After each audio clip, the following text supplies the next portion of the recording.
আসসালামু আলাইকুম। আজকে দেখাবো কিভাবে যশোর থেকে বকখালি আসতে হবে মাত্র 40 টাকা খরচ করে।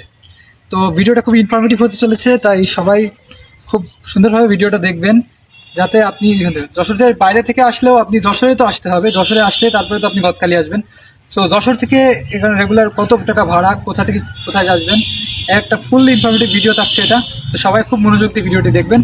যশোরের বাইরে যেখান থেকে আসেন না কেন, মণিহারে আপনাকে আসতে হবে, কারণ যশোরের যত রকম কাউন্টার রয়েছে, পরিবহন কাউন্টার, সবগুলো মণিহারে অবস্থান করছে। এখান থেকে 10 টাকা দিয়ে একটা ইজি বাইকে চলে যাবেন রেলওয়ে স্টেশন, যশোর রেলওয়ে স্টেশনে। এখানে যশোরের গাড়িওয়ালাগুলো আপনার কাছ থেকে একটু বেশি ভাড়া চাইতে পারে, তবে আপনি 10 টাকায় ঠিক করে নেবেন।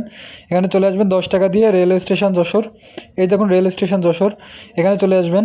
এখানে এসে এখান থেকে মাত্র 10 টাকা দিয়ে লোকাল ট্রেনে চলে যাবেন ঝিকরগাছা রেলওয়ে স্টেশনে। স্টেশন থেকে মাত্র 20 সেকেন্ড হাঁটলেই চলে আসবেন আপনি মেন রোডে। এখান থেকে ইজি বাইক ভাড়া পড়বে মাত্র 10 টাকা। আর 10 টাকা ইজি বাইক ভাড়া দিয়ে চলে যাবেন গদখালি বাজার। গদখালি বাজার এখান থেকে বেশ 10 মিনিটের মতো দূরত্ব হবে।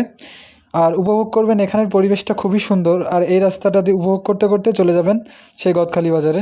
এটা হলো গদখালি বাজার। এখানে আপনি ইজি বাইকও পেয়ে যাবেন, আবার ভ্যানও পেয়ে যাবেন। এখান থেকে পানিসরা যেতে হবে আপনাকে, গদখালি সেই পার্কগুলো দেখতে হলে।